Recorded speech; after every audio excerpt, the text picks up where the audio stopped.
să bag mâna că o să mă frig. Bagă tu, hai. Aoleu! Ești nebun? Da. Ce secundă? Cu 360 de cai fuge mai bine decât alte mașini de 500 de cai. Salutare, dragi prieteni, sunt Andy Popescu și astăzi facem un vlog cu BMW M850i.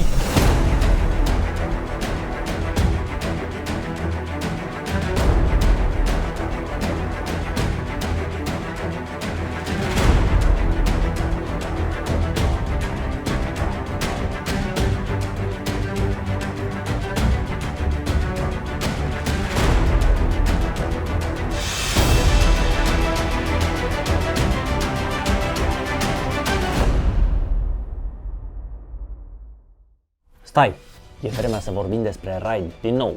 L-ai învins deja pe Demon Lord? Te-ai luptat cu Ice Golem? Ai parcurs întregul Doom Tower? Dar de luptat cu alte milioane de jucători reali în arena, te-ai luptat? Dacă nu te joci deja Ride, folosește linkul din descriere și instalează-ți acum jocul pe PC și pe mobil. Poate nu știți cât de tare este Ride, așa că hai să vă dau câteva cifre despre el. Ride este jucat în lumea întreagă, mai exact în 195 de țări. Jucătorii au petrecut până acum peste 12 miliarde de ore, adică aproape 1,5 milion de ani, sau suficient timp să călătorești pe Marte și înapoi de peste 1 milion de ori. 1900 de oameni se joacă în fiecare zi de când Ride s-a lansat acum 2 ani. Atât de mișto e. În joc au avut deja peste 35 de miliarde de lupte și peste 8 milioane de întâlniri în arena. Eu v-am zis că Ride e un joc mișto cu grafică beton. De asta se joacă atât de mult oamenii din lumea întreagă. Luna asta Ride a dat drumul la o grămadă de îmbunătățiri și chestii noi și mișto pentru clanuri. Astfel, tu și membrii clanului tău puteți rezolva noi quest-uri împreună, fiecare membru primește beneficii doar pentru că este parte dintr-un clan. Și a apărut un magazin nou care îți oferă acces la niște obiecte foarte puternice. Îmi place să mă joc cu prietenii mei și dacă și voi sunteți mai mulți care vă jucați împreună, sigur vă va plăcea noul update Ride. Tot luna asta poți colecta noi campioni din fragmentele Doom Tower și sunt disponibile o groază de evenimente și competiții în care să iei parte. Ride nu stă niciodată degeaba, așa că e momentul perfect să participi și tu la acțiune. Dacă îți faci cont folosind linkul din descriere sau prin codul QR de pe ecran, vei primi gratuit campionul Chonoru, 200.000 de argint, 1 Experience Boost, 1 Energy Refill și 1 Ancient Shard, ca să poți să îți iei repede un campion de cum intri în joc. Toată comoara asta te așteaptă după ce îți faci cont aici, în inbox. Hai, instalează jocul pe mobil și pe PC și ne vedem în luptă. Avem de-a face cu un motor de 4,4 litri care dezvoltă câți cai luci 530 de cai putere. și cât newton-metri. 750. Asta datorită faptului că are turbine 2. și motoarele cu turbine dezvoltă mai mult cuplu. Exact. Bun, aceste grile nu se deschid la comandă, se deschid doar când motorul simte. Da, că n-are nevoie de răcire. Pentru că admisia e aici jos, dar răcirea. Aici strict pentru răcire. Perfect. Și la M8 se deschid la comandă sau tot așa? Tot așa. Bun. Sigla asta, oare așa vine de la BMW? Nu. Mi se pare cam închisă. Ia Nu, are folie aplicată pe ea. are folie. Dar toată mașina e colantată. Uite, vezi, pe camera față sunt anumite pietricele. Da, Aprindici de zgârieturi, pietricele. Deci ar fi bine o folie și pe asta. Aici are bistronicul, Da, sensorul de radar. exact. Asta din plastic pentru că nu au voie să le facă din altceva pentru pieton, nu? Pentru pieton, da. Nu a fost testată la Euro NCAP mașina pentru că e prea scumpă. Tu vorbești serios? Da, exact. Nu se testează mașinile foarte, foarte scumpe. Dar ce cât costă? Cum adică? 130.000 de euro? Hai, ia 840 care e 100.000. 100.000 în față, 100.000 lateral, 100.000 în spate, 100.000... Asta este o informație foarte importantă. Mi se pare foarte tare, chiar nu știam chestia asta. Da, nici Mercedes S-Class n-a fost testat la Euro NCAP. S-Class? Da. Tot așa că e prea scump. Dar nu au ăștia bani? Păi nu, au avea bani, dar e prea scump și oricum mașina e prea sigură. Adică cine se întreabă? Cât o lua S-Class-ul la Euro NCAP, știi? Se testează mașinile normale, de volum. Tare, nu știam chestia asta, o informație mișto. Hai să vorbim despre laterală. Da. Frânele sunt destul de mari. Da, e sistemul de frânare M-Sport care vine în standard pe M850i. Pe restul modelelor trebuie să plătești. Ceea ce nu-mi place este că are prize false. False. Adică dai 130.000 de euro pe mașină Da. și spune prize false. Ce părere ai de treaba asta? Oh, stai să vezi în spate să vezi câte lucruri false are. Hai să vedem. Aici nu-i nimic. Altă chestie care nu-mi place este felul cum sunt vopsiți etrierii. Adică mie mi se pare că a venit Dorel și a dat așa. Bune, spune mie că E Dorel Heinrich, așa îl cheamă. Dorel Van Gogh. Deci uite cum arată, bă, nu mă credeți pe mine. Uitați-vă și voi, dați-vă cu părerea. Poți să le vopsești în negru dacă chiar vrei, din fabrică. Da, cine e de vină pentru chestia asta? Că trebuie să fie cineva de vină. Păi nu, BMW, dar așa sunt ele, n-ai ce să le faci. Noi ne dăm cu părerea, nu stai hater. spatele acestei mașini îmi place foarte mult, deci arată într-adevăr, cred că arată mai bine din spate decât din față. Da. Nu știu, felul cum vin, adică are niște forme foarte, adică se vede că e nouă mașină.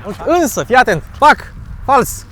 Fals, doar că protecțiile sunt metalice și totul este aproape fals. Nu știu, dacă îți cumperi o mașină de 130.000, parcă nu vrei lucruri fațe pe ea. Nu Da, vrei... țevile adevărate sunt aici, nu să bag mâna că o să mă frig, că sunt fierbinți, dar Dacă bag eu mâna. bagă tu, hai. Sunt...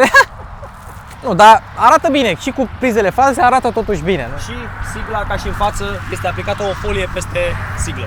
Vopseaua, de fapt colantul, arată foarte bine, un negru satinat așa, dar uite cât de ușor se murdărește. Da, culoarea de fabrică, aici ține de gusturi, mie nu-mi place deloc albastru ăla. Da, e un albastru, nu știu exact cum se numește, dar e un albastru mai spălăcit așa, mai pastel. Bine, pe mașina asta orice culoare arată bine, dar nu și aia. Exact ce ziceai, are anumite elemente din Carbon. carbon. Da, acesta este plastic ranforsat cu fibră de carbon și în fabrica BMW mașina vine fără plafon și se montează plafonul după, pe linia de asamblare. Vine așa o gaură aici, știi? Și asta face mașina mai ușoară. Mai ușoară, da, și coboară centru de greutate. Mașina a suferit un chrome delete. Da, putea să aibă pachetul Shadowline de fabrică, doar că mașina nu a venit configurată așa și a aplicat proprietarul o folie ca să o facă așa, un stealth, un bomber, un... Dar ce este mișto și eu apreciez, are soft close. Ia, stai puțin. Ia. Dacă ai un copil și își prinde Se mâna, închide ușa. se închide mâna cu... Ia uite, și a prins degetul. Eu am mai făcut un vlog cu această mașină și chiar a făcut 1.000.000 de vizualizări pe YouTube. Deci mă aștept ca de data asta e aceeași mărie cu o altă pălărie, știi? Mă aștept să nu facă vizualizări, așa că hai să ne spui despre mașina asta. BMW a mai avut un Seria 8, tot eu vorbesc. Ascultătorii întreabă, ascultătorii răspunde. Exact. Mi-am pierdut și vocea că m-am făcut cântărez de la o vreme. 1, 2, 3, 4, 5. If you're real man, never let it down, the story will never end. BMW a mai avut un Seria 8, acum 30 de ani. Cam pe vremea când eram eu născut, pe la începutul anilor 90, pe acolo. Și ce s-au gândit? Să mai bage o dată Seria 8. Să mai bage o dată Seria 8. Lumea cerea un Seria 8, doar că știi ce au făcut ei? Au luat Seria 6, Da. au șters 6-le și au pus 8. Da. Ăsta e înlocuitorul seriei 6. E foarte, foarte puțin mai mare decât vechiul Seria 6, dar a înlocuit Seria 6 în gamă. Deci practic el nu e mai lat, mai lung, Da, decât cu foarte, foarte puțin. nu la interior. La interior, da, nu pare mai mare. Bun, deci oamenii au vrut să facă un înlocuitor de Seria 6. De Da. ce? Adică asta m-ar interesa. De ce au vrut ei Seria 8? Care e istoria? Pentru că Seria 8 avea o oarecare istorie, a fost un model râvnit, un vârf de gamă de la BMW și acum modelele acestea de lux, vârfurile de gamă, se vând foarte bine. Și s-au gândit ei că vor face mai mulți bani cu Seria 8 decât cu Seria 6. Mie mi-a plăcut Seria 8 pentru că avea farurile care se deschid așa Da. și avea motor de 5 litri. Pe vremea aia era mult 5 litri, știi? Da, și era și V12. Și era și V12, da. Trage. Are 500 de cai, nu? 530. 530 de cai, da. 530. Știi ce e mașina asta? Este nepotul M6-ului tău, cam așa e. Nepoțelul, știi care e faza? Diferența principală este cutia și contează și faptul că are turbina asta. Da, Adică sunt două chestii care o încetinesc un pic. Ea e mai rapidă, dar nu e mai brutală. Că M850 vine în standard cu X-Drive, cutia e cu convertizor și da, e un V8 biturbo până la... Nu, dar e mișto mașina, adică îmi place, deci chiar îmi place. Știi ce îmi place la ea? Este foarte luxoasă. Și uite, chiar pe modul Sport Plus pleacă destul de repede. Hai să vedem cât de repede pleacă, la 50 la oră. 3, 2, 1, blană. Am stat puțin. Cât Da. jumătate de secundă? Cam așa, nu? Da, dar mai puțin decât la RS7, de exemplu. Adică are lagul mai mic, nu? Da, are un lag mai mic. Poate din cauza că au pus și turbinele acolo, știi? Pun în hot view ăla, le-au pus pentru răspuns, da. Are dreptate proprietarul, trebuie un alt volan. Adică uite la volanul ăsta. Nu pot să zic că îmi place, pe bune. Volanul ăsta poți să-l ai și pe seria 3. Păi asta zic. Are BMW un volan opțional, se numește volan M Performance și are și LED-uri și îți spune când să schimbi. Da? Îmbrăcat în Alcantara, mult mai agresiv, alte padele, Cât foarte, costă? nu știu, 2-3 mii de euro. Cam mult. Cât e o mașină asta? Un M850i e 130.000 Chel. dar un seria 8 standard, un 840i normal, e 97.000. Adică un pic mai scump față de seria 6, dar tot se vinde bine. Fii atent ce vreau să arăt până nu se duce soarele repede. Vezi aici sticla. Deci avem Swarovski. E sticlă, nu e. E pachet, e 800 de euro. E pachet, se numește Crafted Clarity și e sticlă. Aici și aici ai sticlă, da? Ei, bate soarele și se reflectă curcubeul în parasolar. Bă, ești nebun. Da. Ventilație. Bun, deci nu e totul din butoane aici. Nu e Este totul și din butoane, da. Știi că unele mașini la început aveau doar ventilație. După aia aveau aer condiționat.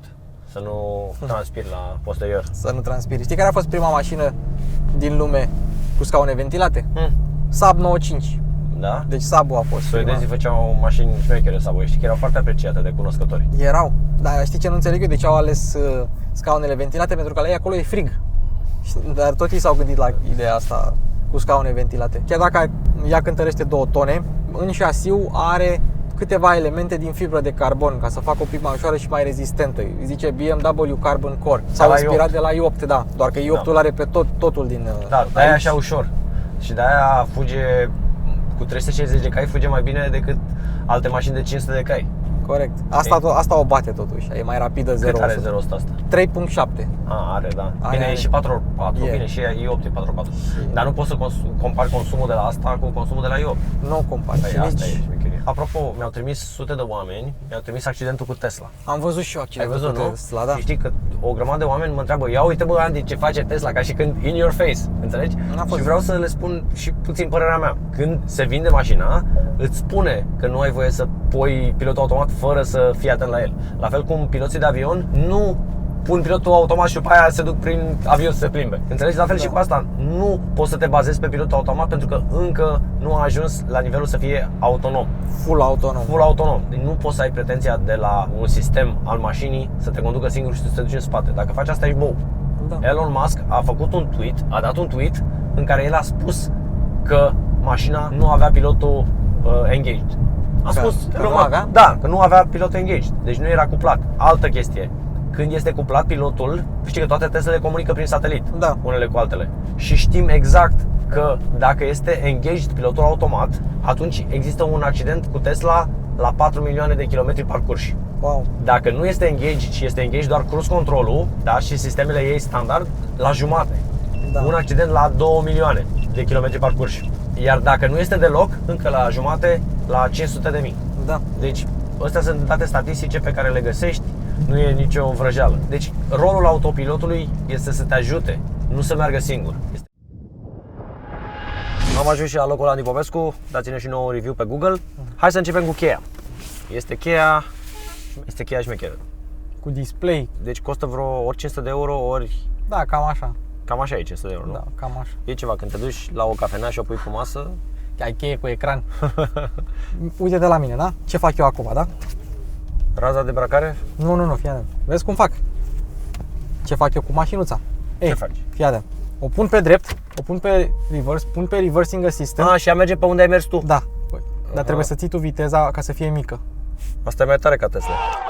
Ține minte ultimii 50 de metri și nu contează cât de strâmt este locul, ea te scoate la milimetru. Face pops. Și are ceva răspuns. Mie îmi place totuși să o țin pe manual. Și de vorba lui Vadim, știi? Nu-mi spui tu mie ce să faci. Pitica dracului. Pitică nu recită, știi? Mă, pitica dracului era. Le-a făcut pe toate. Știi o statistică interesantă despre Vadim? Niciodată n-a spus aceeași înjurătură de 2 ori. Pe bune? Pe bune. Mereu a pus alta, știi? Era tare omul. Aoleu! Băi, ești nebun! Fai de mine! Băi, dar a avut launch control, mă? Da. Dar de fapt nici nu cred că l-am activat. Nu cred că l-am activat. Băi, ești nebun, deci a fost sărit fără cheia de șmecheră. Scaunele sunt confortabile. Asta am observat la multe BMW-uri din acestea sportive. Nu-mi place, în schimb, direcția. E prea ușoară. Nu e că prea confortabilă, ușoară. e prea suspensie, e prea moale. Este? E electrică și nu simți nimic în ea. Dacă o treci tu pe confort, știi? Atunci ea e moale, cum ar trebui să fie. Dar dacă o treci pe Sport Plus, asistarea asta este prea multă și degeaba, pentru că îți dă falsa senzație de feedback și nu ai, știi? Că uite la Lambo, nu o spun eu, a spus-o Eddie și a spus, bă, simt. Este incredibil ce feedback îmi transmite în volan și o să facem și noi un vlog cu Aventadorul să-mi zici dacă simți. L-am invitat alături de noi și pe proprietarul mașinii. De ce? Ca să ne dea un alt punct de vedere, un punct de vedere al celui care folosește zi de zi mașina. Da. Numele meu este Basica Dănuț și am mașina asta de aproximativ 4 luni. De ce ți-ai cumpărat-o? Pentru că îmi place foarte mult cum arată. Mi se pare cea mai frumoasă caroserie de la Bavaria scoasă de până acum. Chiar este. Da. Foarte frumoasă mașină. Spatele este foarte frumos, foarte lat, iar în față este destul de fioroasă. Asta am zis și eu. Designul este la alte foarte... mașini? M-am gândit și la Mercedes, dar nu-mi plac motorizările. Sunt motoare foarte mici. Mașina ai luat-o nouă sau la mâna a doua? Mașina este la mâna a doua, am luat-o cu 15.000 de km și în momentul de față cred că are undeva la 28.000 de km, ceva de genul. Cât a costat? 100.000 de euro. 100.000. Da. Din ce ani? 2019. Ok. Înainte de mașina asta eu aveam un C200, motor 1.6, biturbo era.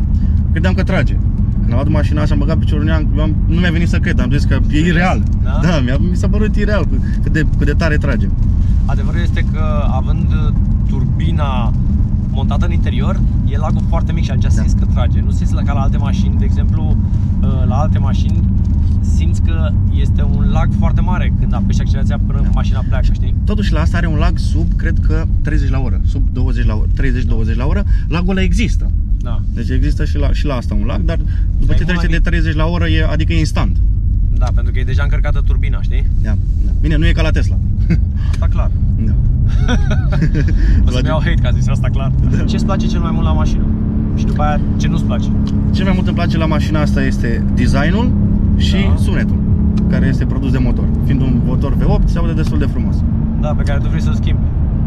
Da, se aude un pic mai puternic. Bun, ce nu-mi place? Consumul. O bune? Am văzut că mereu te uiți la consum. Da, deci vreau să verific cum e consumul. În oraș, în Timișoara, pentru că eu stau în Timișoara. Da. Dacă o calc un pic, că e normal, ai BMW-ul calci un pic. Consumul ajunge la 40%. Deci extrem de mare consum. Vezi de ce e bună o mașină electrică? Faci plinul cu 29 de lei. Știi, Da, nu? exact. Da. Și asta cât faci plinul? 4 milioane? 4 milioane și un pic. Că bag numai 100. Consumul nu-mi place la mașina asta și al doilea lucru ar fi senzorii. Deci, efectiv, senzorii la mașina asta pornesc după ce ai dat, de exemplu într-o bordură sau ceva. De-abia atunci pornesc. Deci sunt cam inactivi. Aha. Ok, am ajuns în Tesla. Vreau Vedem să-ți arăt cum se aude sunetul, în primul rând. Cu aplicația. Cu aplicația Tor. Deci, în primul rând, ai mai multe sunete. Deci totul se controlează de pe telefon. Da, și ai mai multe sunete. Cel mai puternic sunet este ăsta. BMW M4. Da. Da, chiar se aude. De adevăr se aude foarte tare. Ce tare se aude. Și că e cu două difuzoare sau cum? Da. Bă, da. Cum ți se pare? Nu te așteptai? Nu mă așteptam, nu. Nu te așteptai să audă așa bine? Dar oricum e un feeling, deci din exterior nici nu-ți dai seama că e o mașină electrică, dar în interior îți dai seama, pentru că nu... Ia uite G-Class-ul. Ia uite cum vibrează volanul. Băi, ești nebun? Vând BMW-ul meu Tesla. Ia uite. Mamă! Nu cred! Uiți de seria 8-ul tău. Băi, nu mai vreau, îl vând. Hai să facem schimb. Mamă, cum e senzația! Și orice secundă. Mamă, cât de tare! Jur, mi s-a ridicat părul pe mâini! Am venit de găină! Vai, ce tare e! Vezi, asta e mașină, nu... Citește fiecare mașină de pe stradă. Normal. Mamă, cât de tare Autopilot, ia uite aici. Bine, asta poate face și BMW-ul tău. Da. Dar este mult mai inteligent autopilotul de la Tesla decât la BMW. Știi de ce? Pentru că adună, ele sunt conectate prin telefonie, prin internet. Da. Toate Teslele sunt conectate între ele. Și tare. ele adună, învață de la fiecare învață. În fiecare secundă Tesla devine mai Nu performantă. există nicio mașină care să aibă asemenea sistem. Repet, și gândește-te doar la atâta. N-am avut launch control, suntem 3 oameni în mașină, Da. nu suntem pe Ludacris Plus. Da, bă, practic Deci, mai veni Sport Plus. Da, nu suntem pe Ludacris Plus și cel mai important dintre toate, avem doar 57% baterie. Dacă cu cât e cu cât e bateria, e semnificativ, adică se simte mult de tot. Adică bateria cum trage la 100%, nu are nicio legătură cum trage E acum la diferență mult mai mare. Foarte mare. Fii atent, și chiar și așa, cu baterie 100%, cu cauciucurile acestea, abia scot 3 secunde. Deci nu scot 2,4 cât poate mașina ideal. Pentru că 2,4 înseamnă să nu patineze cauciucurile. Eu nu pot să nu patinez. De aici se controlează tot, de pe tableta Și uite, asta. și la 20 la oră pe ud, pe ploaie. Uite, pe ploaie. Ploaie. Zic cu racheta. Foarte simplă, foarte rapidă și cam atât. Ce place panorama foarte mult. Trebuie să pun un volan, șmecher. Se poate schimba volanul? La orice mașină se Adică poate schimba există și modele mult mai faine? volanul. Nu, dar le fac custom. Custom. La centru de volane. Da, la centru de volane, ok. Și eu trebuie să merg la centru de volane să-mi fac un volan nou, pentru că al meu este stop. Și altă chestie mișto, că îi dai launch control după launch control după launch control, Da. fără limită, frate. Da, nu e ca la mașinile... E ca o femeie care vrea sex non-stop. Da. Visul bărbaților. Toată lumea își dorește asta. Doamne, e incredibilă mașina asta, vreau și una. Vezi, te-a dat cu Tesla, ai uitat de serial. Hai să facem schimb. Nu. Ok, ăsta a fost vlogul. Dați-ne și nouă un follow pe Instagram și, cel mai important, dați un like sau un dislike. Mai vrei să le spui ceva la sfârșit? O să filmăm peste 2 săptămâni cu modelul al vechi de M850 și cu modelul nostru să vedem ce îmbunătățiri s-au adus. Like, dislike, follow la Luci, follow la toată lumea. Bye. Oltenia vă pupă. Și vrem comentariile voastre și chiar o să răspundem la ele. O să vedeți. Lăsați-ne un comentariu să ne testați. Bye!